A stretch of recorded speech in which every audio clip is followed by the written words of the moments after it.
please welcome all our panelists with a huge round of applause. Mr. Akash Sharma, co-founder Farmley. Ms. Shaily Mehrotra, co-founder and CEO of Fixderma. Mr. Maanoj Tomar, founder AFC Furniture Solutions. And to moderate the session, may I request on stage my colleague Neha Diwan. Good evening to all the panelists and a very warm welcome to you all and to all the audience that is seated here.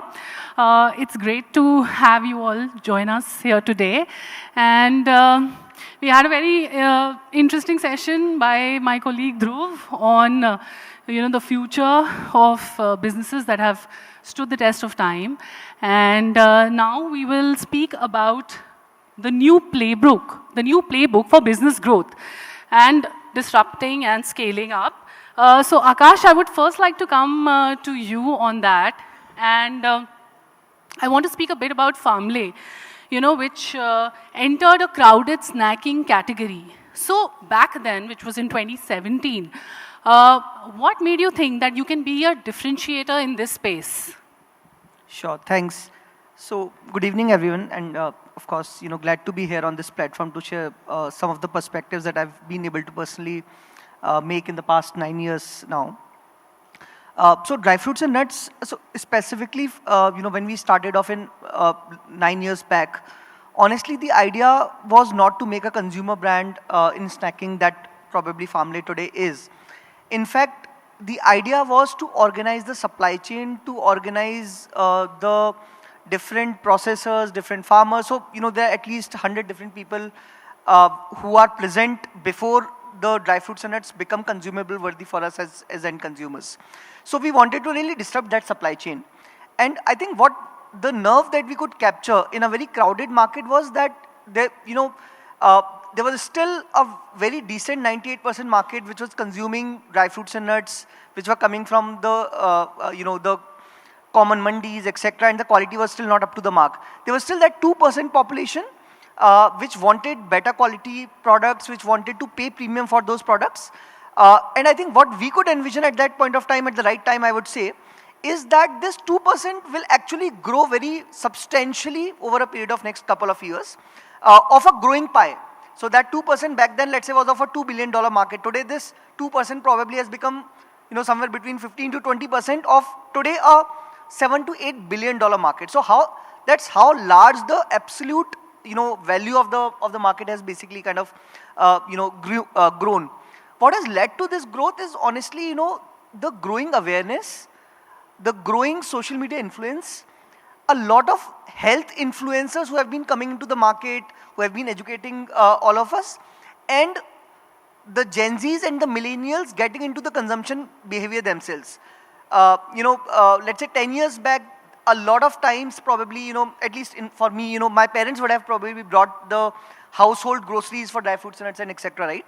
Today it is us who are buying those things. And as more, nuclear families, as more people who have been probably better educated, have known the word better, or, at least have more influence because of these social media influencers, etc., because of social media, in fact, I think we now make better decisions and we look for the right questions and we ask the right, look for the right things, etc. And those are the things that have helped us create a position in a very, very crowded market. And I think that is something which has changed over the past 19 years. And anybody who is coming today will, of course, be coming in a much, much more aware market to that.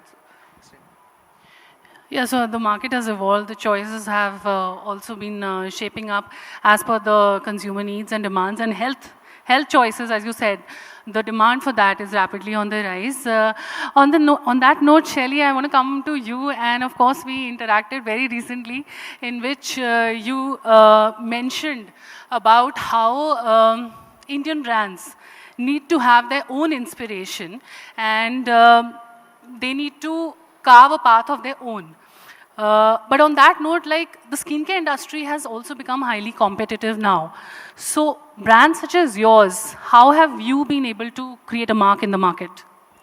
So before, I start speaking, I would like to congratulate you guys to have such legacy brands before us Akums, I think everyone knows who is in pharmaceutical, and we also belong partially with the pharmaceutical industry. And Liberty Shoes, we all grew up with. Steelbirds, I think we all have heard of it. And you know, Farmley is a 9-year-old brand. I'm a 15-year-old brand. We always feel old. But you know, after listening to this legacy brands, we feel much younger today. And I think with Steelbird, the kind of investment it requires, and I was baffled when I heard that 35,000 SKUs, and I am always thinking about, I have like 250 right now, and I always think it's too much. My goodness, now I feel like we have a very small range, so a very less portfolio. So yeah, let me get back to the question. Yeah, I asked that, how have you been able to create a mark for yourself in a market which has a flurry of brands? Yeah, I think as you all are aware that we are in one of the most cluttered, chaotic, confused space, skincare. Very easy to create a skincare brand. Every day one skincare brand comes up, So, but we started our journey long back, like in 2010, by serving to dermatologists, reaching out to dermats who prescribe our products. That was the route we took. Started slowly from North India and slowly, increase our footprints across India. And pivoted to online in 2019 when COVID happened. So the journey for us has been very interesting. And I think the way we are placed is very interesting, the way Fixderma is placed, because we have 4 verticals. Selling through dermatologists. We have around 15,000 dermatologists on our panel. We sell through retail channel, present online, and also exporting to 35 countries. For doing all that, you need your own manufacturing, which we started 2013, long back. And as Shruti was also talking about Akums, that you need to have a foolproof, product when you are exporting, especially. Whatever claims you are making on the box has to be, the quality has to match. So it has to have a product-first approach, not marketing-first approach when you're planning to go global. So I think that's the way we took the company ahead. Yeah, having full control over your product and knowing exactly what is going into it. Manoj ji, आपके पास आपसे ये पूछना चाहूँगी सवाल. आपकी company AFC Furniture Solutions workplace modular workplace furniture it does. तो उस समय क्या गैप था मार्केट में जिसकी वजह से ये कंपनी आपने शुरू की, एंड कैसे आप तब से अब का सफ़र कैसा रहा है? ये कंपनी 2008 में मैंने स्टार्ट करी. उस टाइम पे जो एक बहुत बड़ा गैप था कि नॉर्थ इंडिया में कोई भी मैन्युफैक्चरर ही नहीं था. हमारा मैक्सिमम ऑफिस फर्नीचर या तो साउथ इंडिया से या फिर नागपुर वेस्टर्न रीजन से आ रहे थे, और कोई भी कमिटमेंट नाम की चीज़ नहीं थी. क्लाइंट अगर ऑर्डर दे रहे हैं तो 15 दिन बोल करके या 20 दिन, 1 महीने, वो 2 महीने तक भी फ़ोन नहीं उठाना, प्रोजेक्ट डिले होना. तो वो गैप एक देखते हुए उसके बाद सोचा कि ये कुछ इस तरह का बिजनेस में जाया जाए. स्टार्टिंग में क्योंकि बहुत ज़्यादा ये नहीं था, एक्सपीरियंस नहीं था, थोड़ा टाइम लगा, पर उसके बाद में यहाँ पे मतलब गैप बहुत बड़ा था इंडस्ट्री के अंदर. अपना इंडस्ट्री में आज की डेट में भी more than 80 to 85% unorganised player ही हैं, ओनली 15 to 20% ऑर्गेनाइज्ड प्लेयर हैं. तो हम लकी हैं कि आज की डेट में भी 4-5 पूरा इंडिया लेवल पे कॉम्पिटिटर होंगे जो ठीक तरह से अपने ऑपरेशंस या मैन्युफैक्चरिंग प्रॉपर वे में कर रहे हैं.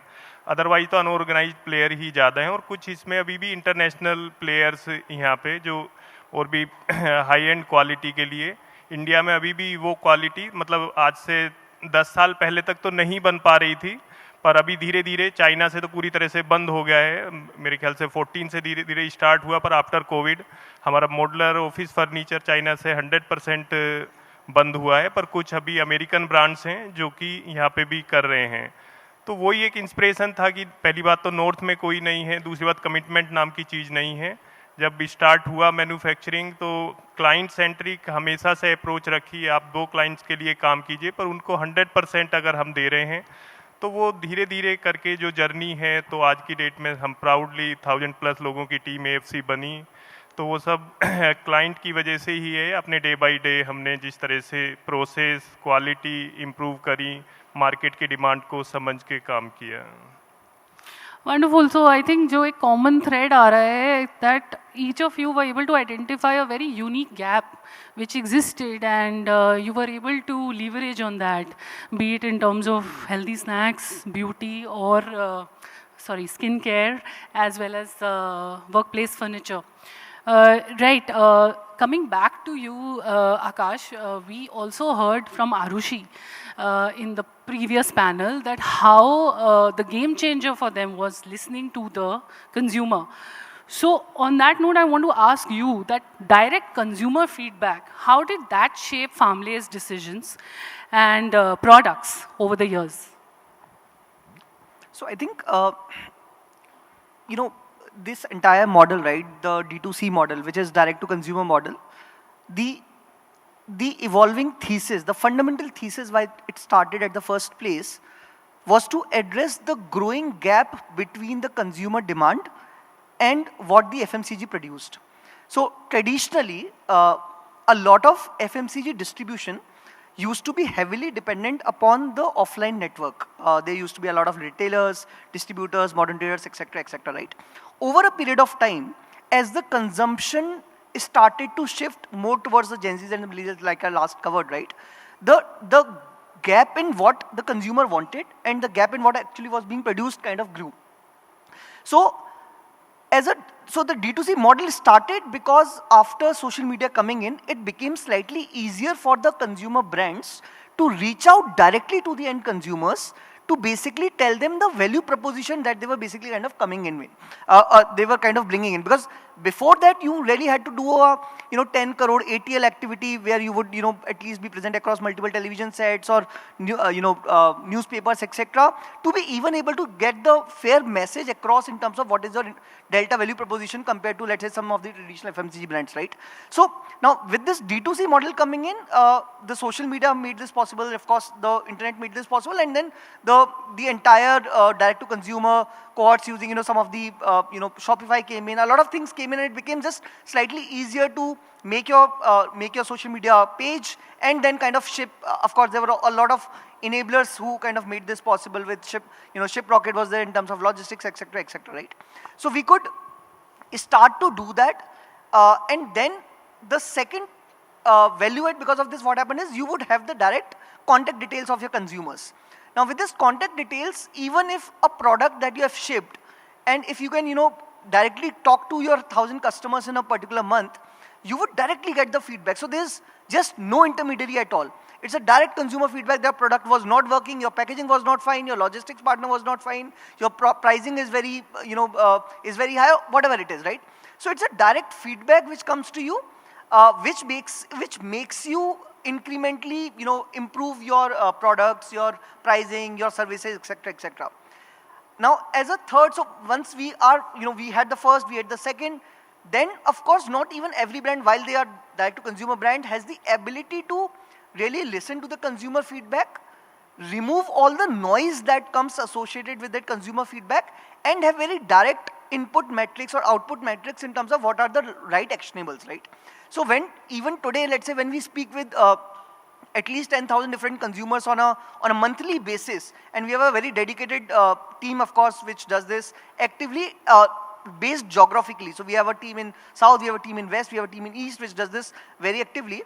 Now from there, you would receive all sorts of feedback, right? So 10,000 consumers really means 10,000 different voices. Everybody will have a unique feedback.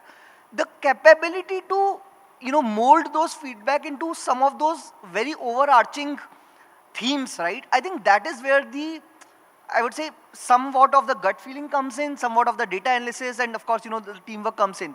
And then shaping up those 2-3 matrices to ensure two things again. One is that the macro trends that are going to come back, that are going to come in the future. And so your products are basically right there to address those gaps. And of course for the existing products, if there is any feedback. So with those two things happening, we were able to enhance a lot of our products. Just to give one example, when we had launched one of our products, which is roasted and flavored makhanas, we had launched it in palm oil. And one of the very rigorous feedbacks which we received from the consumers was that we want this product to be in olive oil, because we feel olive oil is a better companion or better cooking oil.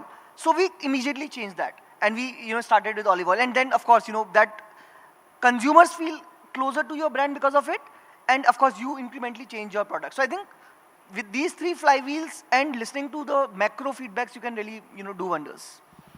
Yeah, I think, and that has really helped. Over time, you can have direct access, real-time data, and then tweak your products or your model as per the changing preferences. So that's an interesting example of olive oil versus palm oil. Shaily, if I can come to you now, we heard Akash talk a little bit about the customer feedback. In your case, of course, you have seen different phases in the skincare market. And I'm sure a lot of moments of uncertainty as well. Was there a particular challenge that tested your conviction in the business, which you want to tell us about? I think it's very difficult to, point out one challenge. I think every day there is a different challenge when you are running a business. Especially, I will congratulate him because, in furniture market, especially, I always think about my category. But again, China and, so many other countries are a huge challenge, and especially not through the legal route. Furniture comes in India. We all know that. And that's also very challenging for a manufacturer to match the price point. For us also, it has been a very challenging, throughout. When we started in 2010, the market was very different. Skincare awareness was very poor. People were not using sunscreen at all. It was like only on prescription and using it for some time and then, just keeping the tubes aside. Even general products, the sale was very low. OTC products were selling more. But now I think cut to 2026, times have changed. People are moving to medical grade products. And, we are a dermatology backed brand. So we are actually now in a very, I'll say a happy space right now. So market has really shifted. But again, when the market moves, there's a huge competition also. So there is crazy competition right now because market is growing, but at the same time competition is growing. But I always say competition is always healthy because that's actually where it's symbolic that the market is growing. So more players come in. But when the players who can sustain, who are able to match the quality, and again, someone said, in the last panel about trend and relevance. I always believe a lot that being a trending company, I don't think you are for a long term, but you have to be relevant. So that's what we also work on, that whatever we make has to be relevant to the market. And it's definitely, you cannot define one challenging moment. It's an ever-going process. Every day there is something keeps coming up. Anything that is of recall, major recall for you in the mind in terms of a challenge? So for us, when COVID happened, that was a very challenging time, running a manufacturing unit and it was closed. We had around 200 boys on ground who were, selling through dermatologists. They were sitting at home. So that was a challenging time for us. And we were not present online. So I was having sleepless nights that we are not present online. We had a very simple catalog. We were not doing anything. And slowly, steadily, we started onboarding ourselves on different marketplaces. And then we saw a very good growth also in online. Because sometimes, you don't realize certain changes. And changes happen very fast. And I remember when we started, a new product used to take 2 years to come. And right now, every month, a new product comes in the market. So that's how fast the market is changing, and you have to keep up the pace. So I always said that we all are, sitting on a tiger. So we cannot control the pace. The market is moving at a very fast pace. Right. Manoj ji, आपसे पूछना चाहूँगी, शैली mentioned जो challenges उन्होंने face किए हैं Covid के time पे स्पेशली, एंड फर्नीचर मार्केट के बारे में भी चाइना की कंपटीशन के बारे में बात किया है कि उनकी प्राइसेस काफ़ी लोअर होती हैं. ये जो एवोल्यूशन हुआ है वर्कप्लेस फर्नीचर में और काफ़ी चेंजेस आए हैं कुछ सालों में, end of course the competition with China, उससे आपकी बिजनेस स्ट्रैटेजी और ग्रोथ प्लान्स को कैसे इन्फ्लुएंस हुआ है? मेन चैलेंजेस की बात करते हैं तो अपना इंडस्ट्री के अंदर आज की डेट में भी ऑपरेशंस या डिलीवरी टाइमलाइन, क्योंकि इंडस्ट्री या वर्क प्लेसेस पूरे लीज पे शिफ्ट हो गए हैं। पहले अपनी ओन बिल्डिंग हुआ करती थी, 6 महीने 1 साल तक काम चल रहा है, पर आज की डेट में आप बिलीव करेंगे 5 lakh square feet 10 lakh square feet 90 days में पूरा कंप्लीट, ड्राइंग फाइनल होने से लेके फाइनल वहाँ पे हैंडिंग ओवर 90 डेज में। 90 डेज वो तभी पॉसिबल है कि मैक्सिमम चीज़ मॉडलर बाहर से फैक्ट्री से बन के जा रही हैं और वहाँ पे चल पा रही हैं। पर जब हम धीरे धीरे थोड़ा ग्रो करने की तरफ चले या बिजनेस बड़ा होने लगा, तो मेन चीज़ पीपल मैनेजमेंट एक बहुत बड़ा चैलेंज है। क्योंकि जब आप स्टार्ट करते हैं तो एक कुछ लोगों की टीम, आप वो भले ही 50 लोग हैं 20 लोग हैं, उनकी बॉन्डिंग उनकी अंडरस्टैंडिंग उस तरह की होती है, बिना किसी सॉफ्टवेयर के भी सॉफ्टवेयर से ज़्यादा अच्छा काम करते हैं। पर जब हमारा टीम 500 लोग 700 लोग 600 लोग अलग अलग डिपार्टमेंट, तो छोटे छोटे प्रॉब्लम वो भी देखने को मिले। फिर उसके लिए कौन सा सॉफ्टवेयर की ज़रूरत है, कहाँ पे क्या सेंट्रलाइज करने से कैसे रिव्यू करना है, ये डे बाय डे मतलब एक चैलेंज अभी आ रहा है। आज हमने वो फिक्स किया, कल को दूसरे ग्रोथ के पाथ पे निकले, तो बिजनेस एक अपने आप में मेरे ख्याल से डेली नए चैलेंजेस का नाम ही बिजनेस है। उसको आप सॉर्ट आउट करते जाइए तो आप ग्रोथ के पाथ पे चलते जाएंगे। अदरवाइज तो ऐसा कुछ भी नहीं है कि आज ये प्रॉब्लम फिक्स हो गई तो बिजनेस एकदम सेट हो गया। Right, I will just move to the last set of questions for the session. And Akash, coming back to you, consumers today have more choices than ever before, and we know that with the kind of competition also which is there in the healthy snacking market also.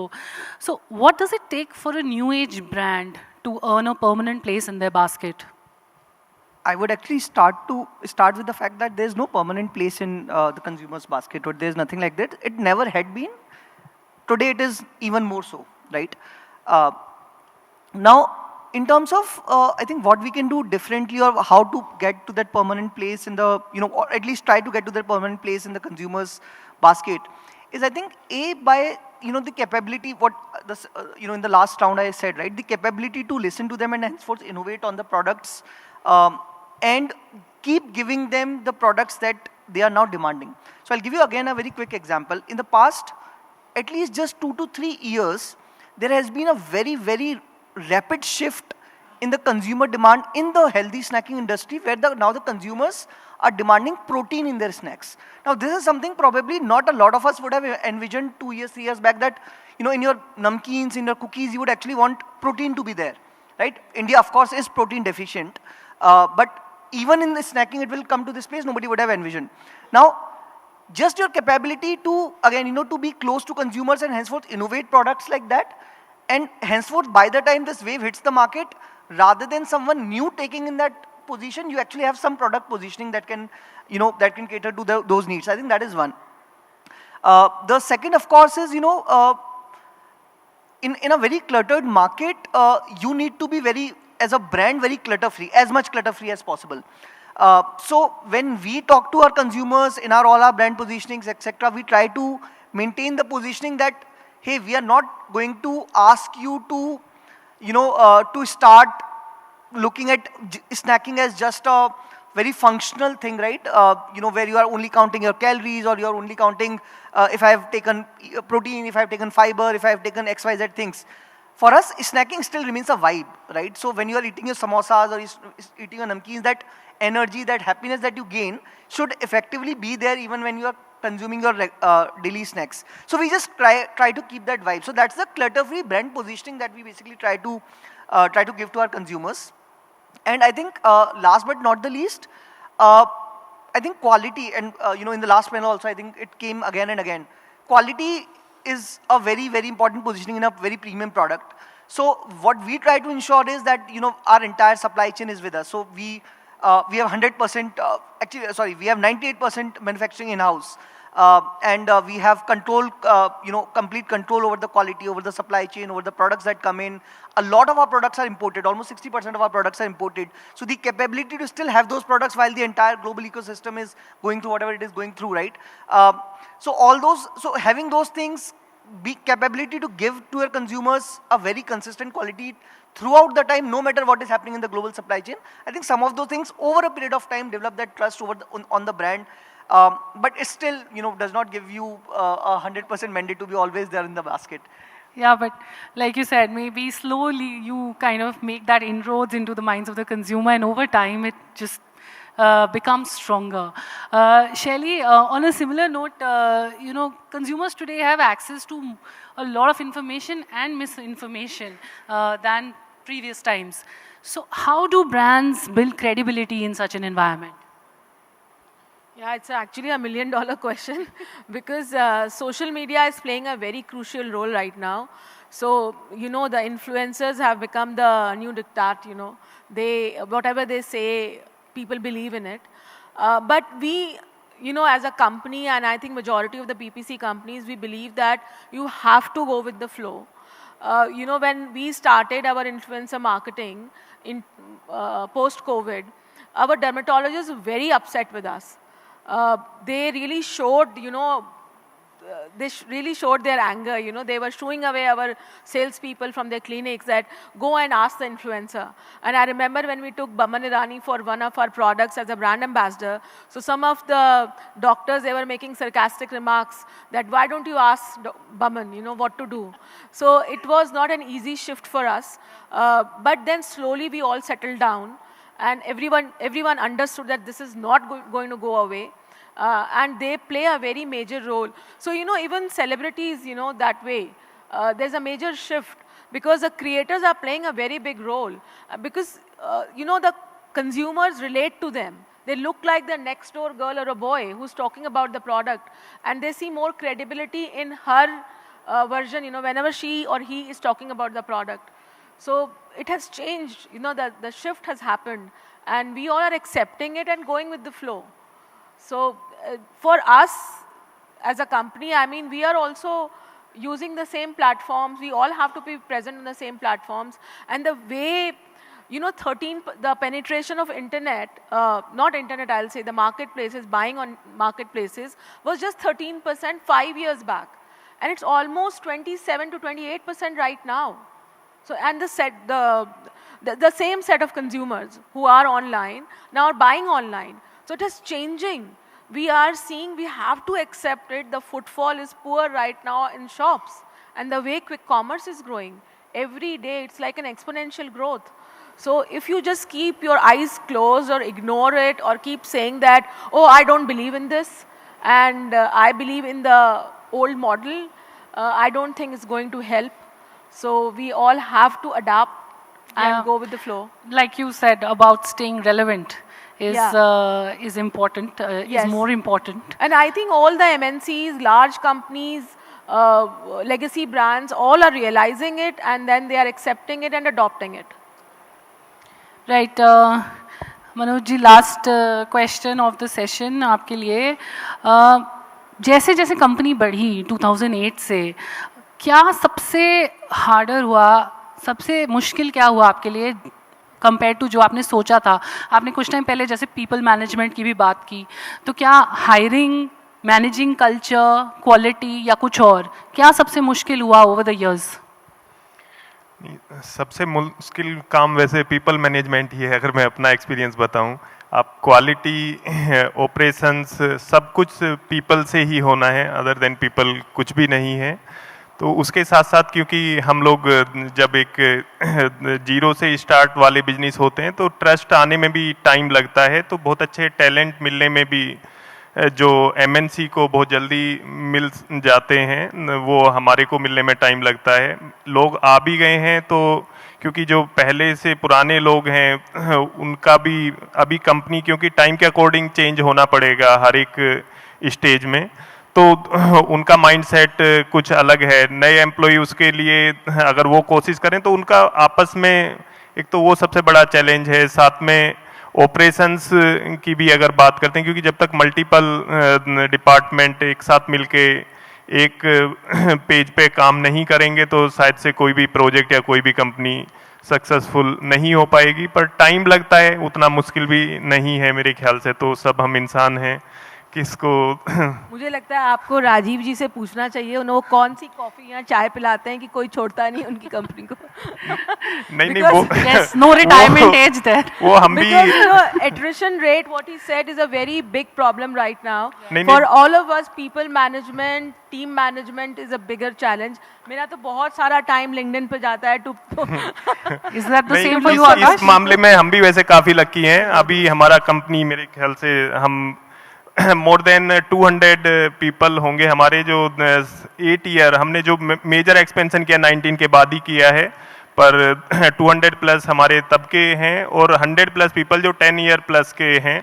अपने यहाँ भी जो sir अभी बोल रहे थे 65 year के लोग भी काम कर रहे हैं, 68 ईयर के लोग भी काम कर रहे हैं। जब तक वो वैसा कुछ भी नहीं है, मतलब मैनेज मैं तो उनको कर पा रहा हूँ या काम सब करना चाह रहे हैं आपस में, टीम का जो मैंने वो है ना, क्योंकि सबको थोड़ा थोड़ा ये, अब मेरे को ही वो एक्सपीरियंस नहीं हो, मेरा भी गलती हो सकता है, मैं उनको, पर वो टाइम लगा धीरे धीरे चीज़ें चेंज करने में। पर लोग सब वैसे पुराने ही हैं अपने यहाँ पे भी, वैसा कुछ भी नहीं है कि मैनेज होकर के कहीं जा रहे हैं। बस आपस में जो काम 10 दिन में हो सकता है वो काम 10 के बजाय 15 दिन में, उसमें कहीं ना कहीं फिर जब तक किसी और का भी इन्वॉल्वमेंट, तीसरा डिपार्टमेंट आएगा या मेरे को आना पड़ेगा, तो उस तरह के चैलेंजेस होते हैं।